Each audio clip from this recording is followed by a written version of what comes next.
Hey guys, it's Brand here from Parallel Gaming, and today in front of me I have the Mionix Naos 3200 and the Propus 380. I was lucky enough to receive both of these from Anyware, so I'm going to be doing a quick review, and I'll kick it off by starting with the Propus 380.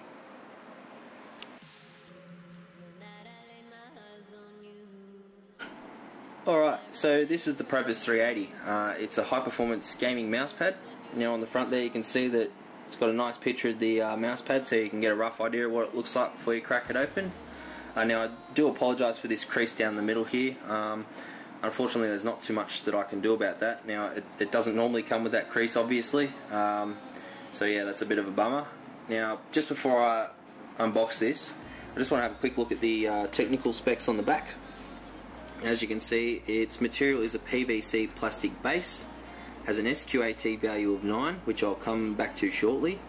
Its surface is an ultra-fine texture. Dimensions are 380 by 260mm. Thickness is 4mm. It has a rubber base back for a steady grip, and it's compatible with the LED optical and laser. Now on the top right here, I'm not quite sure if you can read that, it says optimal tracking, unique surface, extra wide tracking area, and hard and flexible. Now after using this mousepad for the last 3 or so weeks, I would have to agree with that.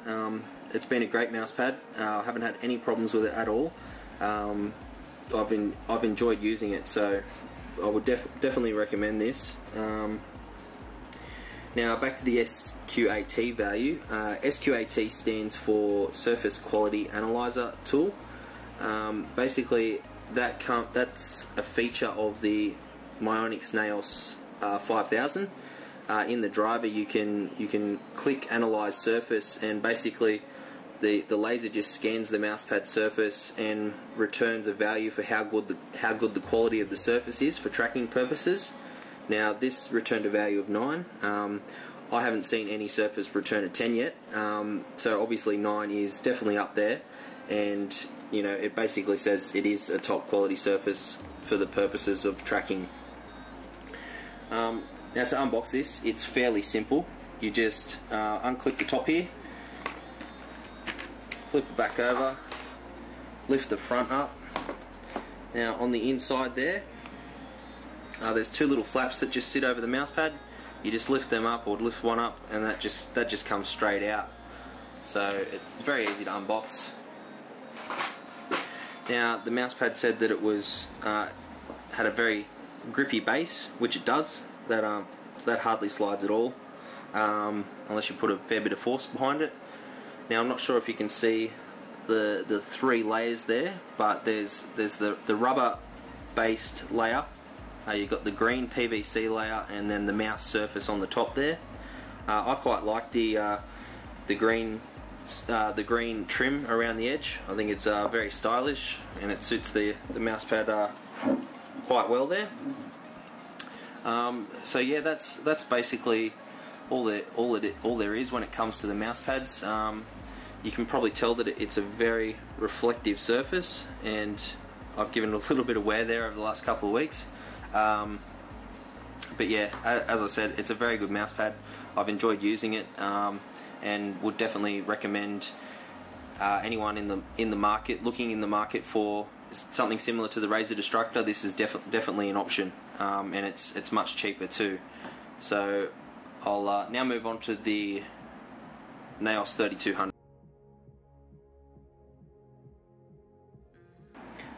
Okay, so this is the Naos 3200. It's a high-performance gaming mouse. Now before I unbox this, I just want to have a quick look at the back of the box. Now as you can see, there's a picture there which just lists a few of the features and where they're located on the mouse. Now I'm just going to read out the technical specs. I'm not quite sure if you can see them on screen, but it's a truly ergonomic design, grip-friendly rubber coating, 7-button programmable, 3 steps in-game DPI adjustment, configurable DPI up to 3200 DPI, an adjustable polling rate, built-in memory, so if you're going to go between house and house or PC and PC, you can take your profile with you. It has large Teflon feet, net weight of 99 grams, gold-plated USB connection, full-speed USB 2.0 plug and play, so you don't need to download the drivers on another PC. You can just plug it in, although if you do want to customize your profile, you will need the drivers to do so. Has a cable length of 2 meters. It's a braided cable, and it's compatible with all kinds of surfaces. Now, just a few of the specs on the sensor performance. It's a 3200 DPI gaming LED optical sensor. It has a 3.5 mil liftoff distance and a 1 millisecond response time.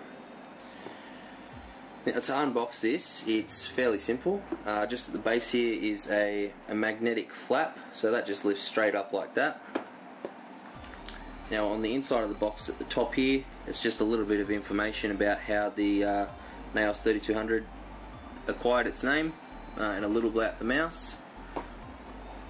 Now, on the inside here, you can see just the plastic casing here on the mouse, and this is just a cardboard insert. So if we take that out, just left with the mouse and the plastic case still. Just take the case out, and there's your mouse there. Fairly simple, just a little tie there around the cable to keep it nice and neat. And of course, inside is a little booklet.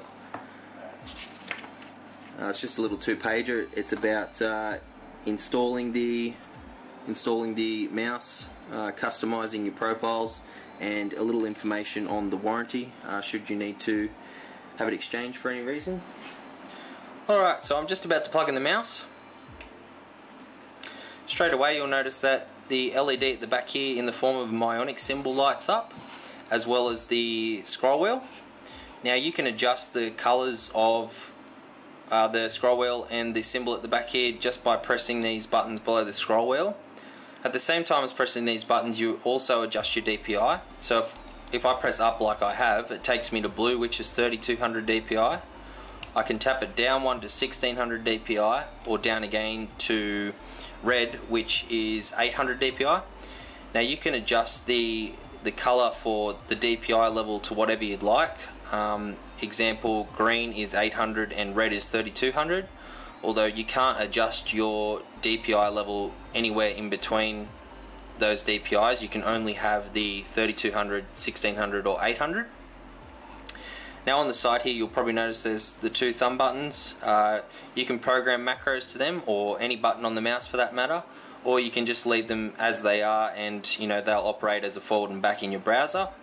You'll also notice the thumb support here. That just stops me from dragging my thumb along the mouse pad. And the same feature exists on this side of the mouse for these two fingers here, sorry,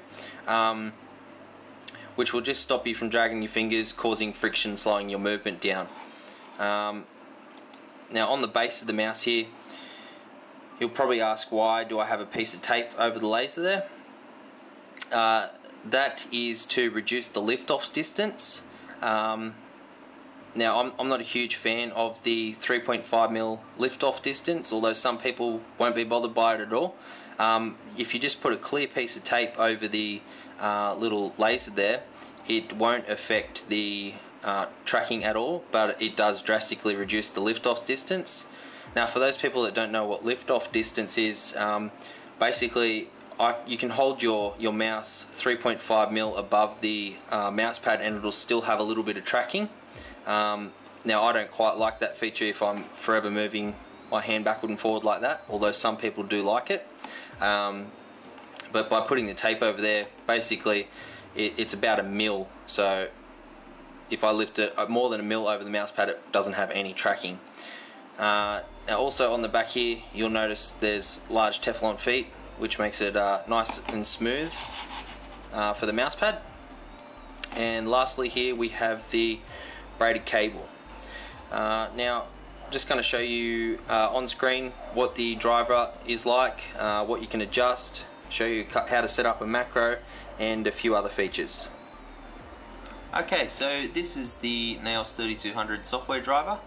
Now, at the top here you'll notice 4 tabs. We have mouse settings tab, custom settings tab, macro settings tab, and support.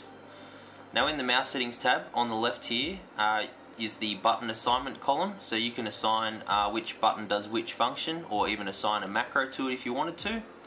On the right here we have the double click speed, the scroll speed, and the pointer acceleration, which you can adjust to your liking. In the custom settings here, this is where you can adjust which DPI corresponds with which color. So if you wanted, say, 1600 for all of them and just adjust your color on your mood, you could do that, or you could have the red at, say, 3200 and the blue at 800. Now down below here we have the pointer speed, we have the polling rate, which you can adjust to your liking, the LED effect, so if you want the lights on your mouse, you have it there. If not, you can turn them off. Now on the next tab we have the macro settings. It's pretty easy to set yourself up a macro. You just hit new macro, type in a name for it, start recording what you'd like that macro to do. You go back to the mouse settings tab and apply it to the button of your choosing. And finally we have the support tab, so if you have any questions, it's easy to get in contact with someone here, or if you wanted to update your driver, you can do so here. Okay, that pretty much concludes my review on both the Mionix Naos 3200 and the Propus 380. I'd like to thank the guys over at Anyware and Mionix for providing us with these products and allowing us to do the review. If you have any questions, you can ask us on Facebook, YouTube, or our website, and don't forget to like and subscribe. Thanks guys, catch you next time.